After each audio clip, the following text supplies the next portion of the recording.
up? I'm Sarah. I'm a writer and interviewer here with Banded PR, and I'm joined today by one of my favorite bands, the Last Bandoleros, who just dropped their new record, Tex Flex Folklórico. How's it going, friends? Going What's great. going on? Fantastically, really. Yeah, thank you for having us again. It's Yes, always of course. Cool, cool. So, as a little backstory to anybody watching this who might have missed out on my last conversation with these guys, at the end of June of this year, they dropped their sophomore album, Tex Flex, which they've described as a going back to their roots of sorts. It's a combination of the sounds longtime fans have long loved them for and the sounds that made them who they are now. And it's a really cool record. And now, here at the end of October of the same year, they're already back with another chapter, Tex Flex Folklórico.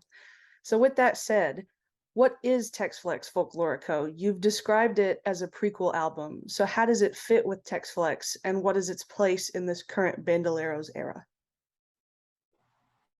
It's really a companion record, and it's while we were touring Texplex, we went out and toured in Europe first. We just started playing in the States now.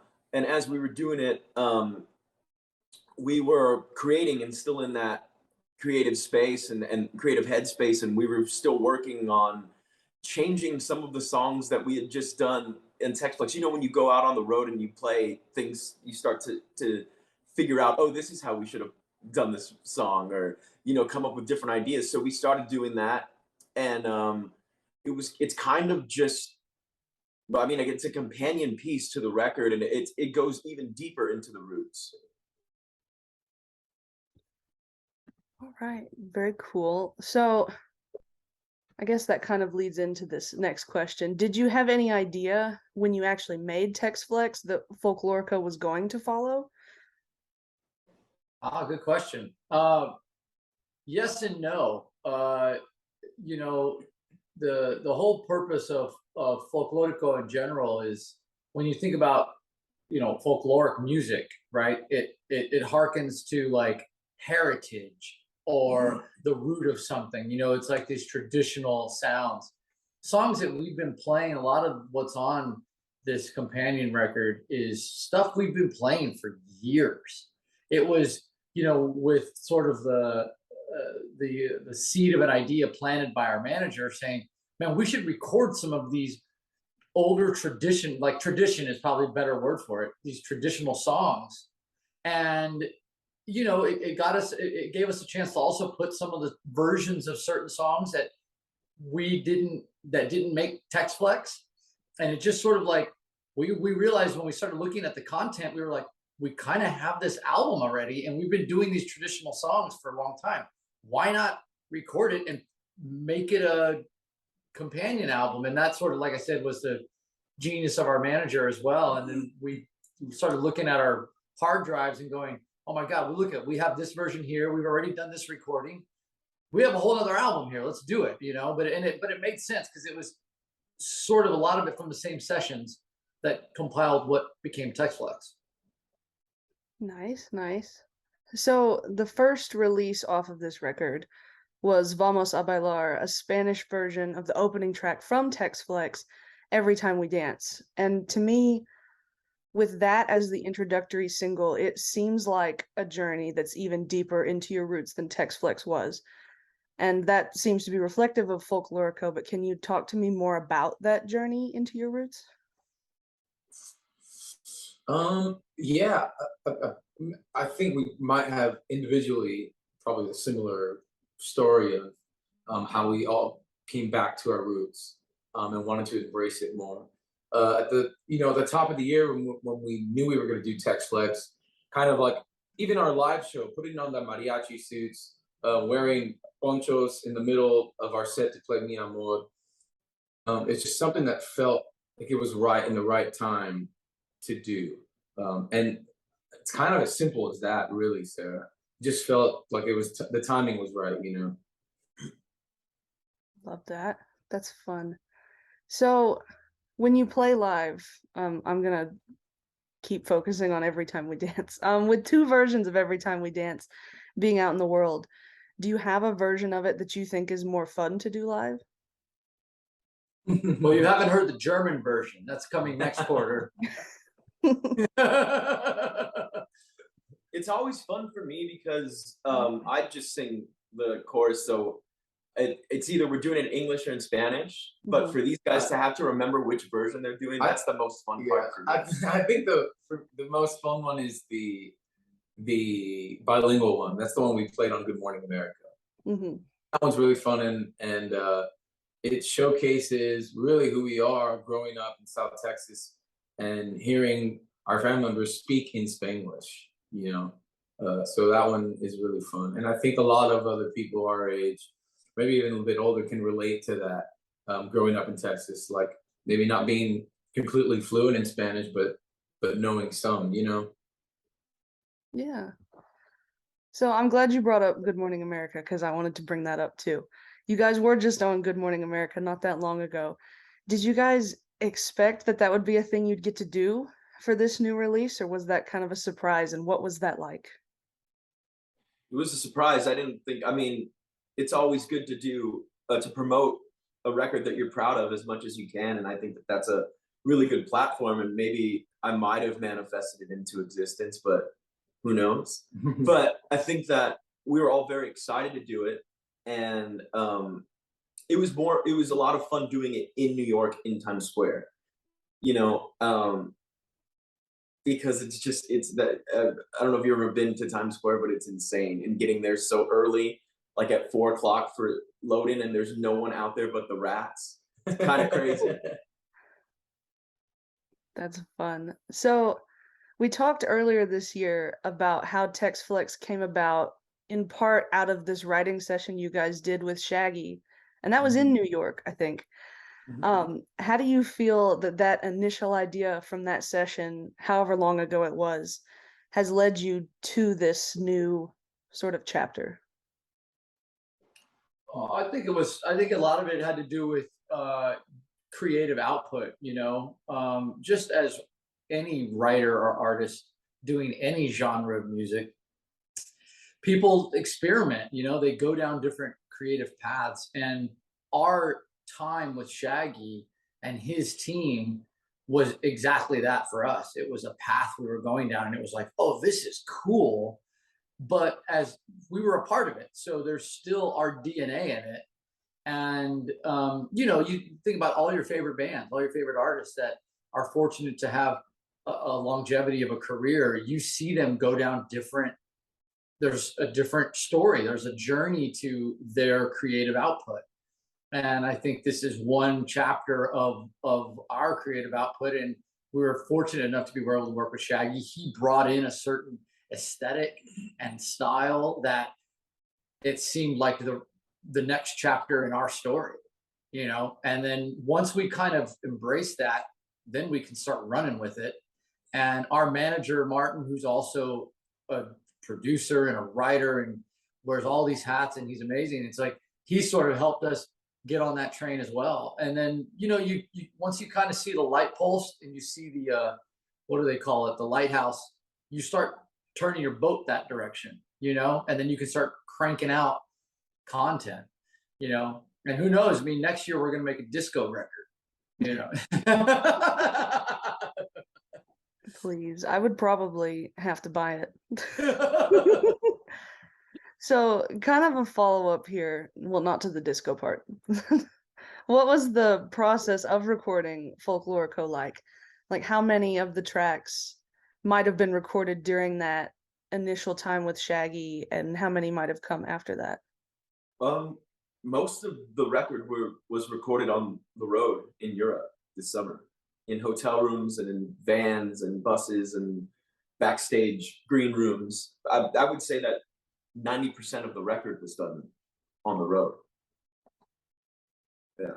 Cool. There was some stuff that I feel like the beds, like Emilio and Jerry shared earlier, when we started looking through our hard drives, be like, oh, look, we can grab here and grab here. I think it might have been a little bit of both that was recorded on the road, and some stuff that we had already done, which makes for an interesting album, because I think it's even more of, you see the journey of the Last Bandoleros, because there's definitely some freshness to it.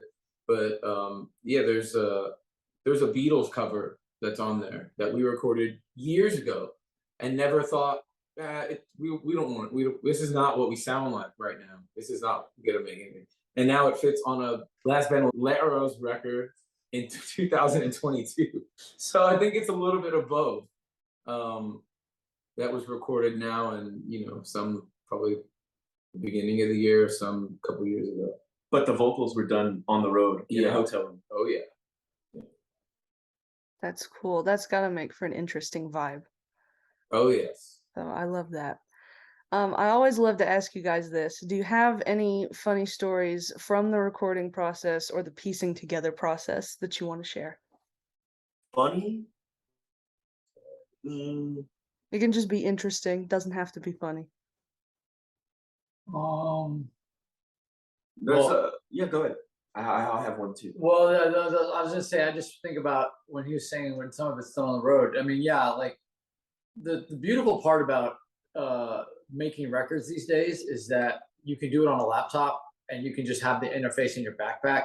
So I made sure, since we were gone for so long, I made sure I packed up like stuff from the studio, from our studio in Nashville. I was like, okay, I'm gonna pack up a good microphone, an interface, processors, enough to like do work because we're gonna be gone for a while.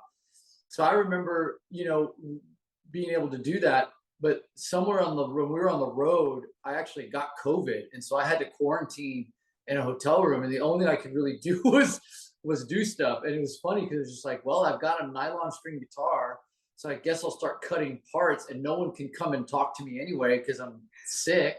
So I don't know if that's funny, but it definitely, like, in a way, that sort of got some of the work done, is just because it's like, well, now I got to start doing it. So I set up a microphone and just start recording nylon string guitar on stuff until I was better to actually be in the same room, and we recorded the vocals. Yeah. Oh, I was just thinking, having visions of driving in the Sprinter and cutting vocals as we're driving down the road and trying to hold the mic up. That was funny. So the Los Lobos cover, Canción del Mariachi, I want to talk about because it really sticks out to me. If you didn't know it was a cover, I don't think you would be able to tell, because it sounds so much like you guys. You've taken it and made it yours. And I want to know where that came from. Jerry. That came from a friend of mine that became a new Bandoleros fan within the last like 2 years. And she doesn't speak Spanish, or doesn't really, she's from Nashville, and she just sort of got enamored with our band and our sound, and we were talking about it. And I think we were out somewhere or something at a bar, and she's like, when I see you guys play, I just keep having visions of that Antonio Banderas movie. What is it? Antonio Banderas, the movie Desperado. And I was like, oh, she's like, have you seen that movie? I was like, yeah, absolutely, I've seen that movie. And she's like, well, I think you guys need to reenact this scene. It's like every time I hear you play that nylon guitar, I see this. And I was like, what? It was just kind of bizarre. But in her mind, which I found really interesting, like somebody that's not attached to not into the sphere of Bandoleros, that gets it. Somebody that's like, man, they really liked it, but that's kind of where their head went. I was like, oh, that's really interesting, and it made me go back and watch some of that movie. And because I remember that movie. Sarah, I don't know if you've seen that movie, but I remember that movie where he has the guitar case and he's a badass. And anyway, she sent me this video from that clip, and I was like, I remember that song. And then I just started listening to the song over and over, and it sort of hit me right away, like how to produce it out, that we would do it that way. And I think it just kind of went off to the races. And then I remember I showed it to the guys, and we started playing it live, and it was just like, oh, this is cool. But yeah, I actually have to give credit to my friend Lindsay, because she's the one that called that one out. And she's like, you guys would do a great job with this. And I don't know, it was just so odd that every now and then when someone kind of shines a light on something that I'm too close to see something, it's kind of interesting, Thank you, Lindsay. Yeah. Yeah, no, that's really cool. And I'm glad that you took that advice to heart because I really do like that song. So, as always, when I interview you guys, I want to do something fun to kind of break up the monotony of questions and introduce everybody who's watching to you guys as people. So, I have a game. No one is surprised. It's called Tex or Flex. And the general idea is that each question is going to be about something you enjoy or something to do, just a way to get to know you better. And if the question is marked Tex, your answer needs to be related to Texas. If the question is marked Flex, your answer needs to be not related to Texas. And it'll make a little more sense when you see the questions. I like it. But we're back to the handy dandy spinning. Oh, yes. So, who wants to go first? I'll go first. Cool.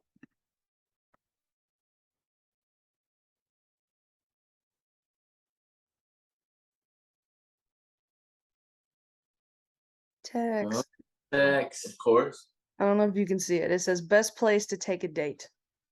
In Texas? Yes. It's gotta be Texas. Oh, there's so many places. I'll narrow it down to San Antonio. I like to go downtown San Antonio on the Riverwalk. It's very romantic. And they have good alcoholic beverages. Good Mexican food. Cool, cool. These graphics, come on. I know. I love this. That's Place it. to take a date. Canva, man. Love Canva. Now my wife's gonna see this and be like, "You never take me to the Riverwalk." Kindness. All right, who's going next? I'll go. We'll just go this way. Works for me.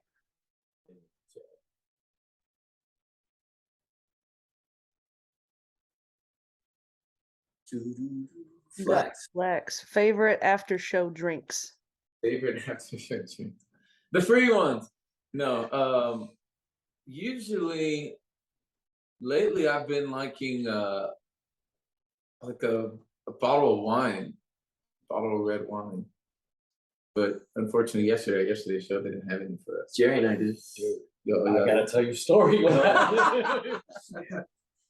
Jerry and I did. Yeah. Well, I went to his room after I got back from eating dinner. Anyway, well, we digress. That's a Sorry. story. Yeah, it's a story for another time. Yeah. Man, the people might have wanted to know. Next interview. Yeah. All right. You got to put it on the question. What's the story with the red wine in Arizona? Yeah. All right, Jerry gets Flex too. Coolest place you've ever been.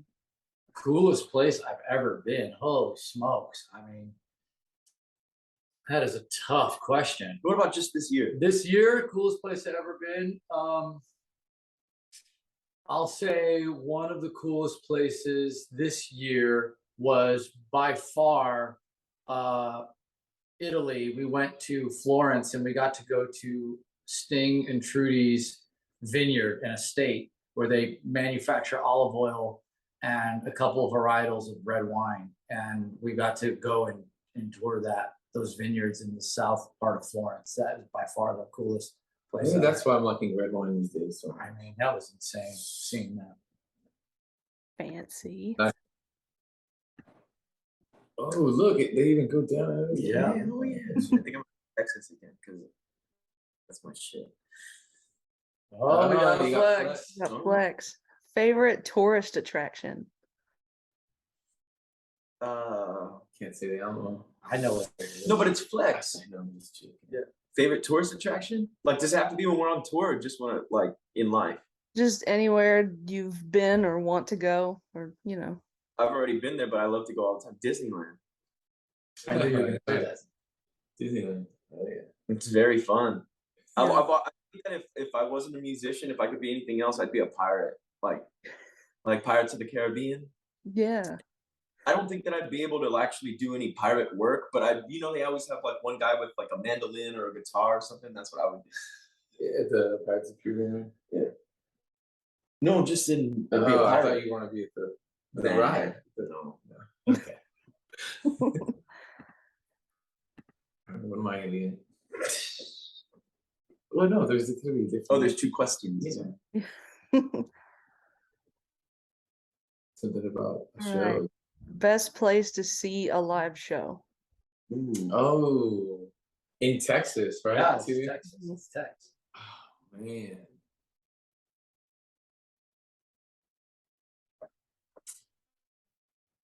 I would have to say Green Hall.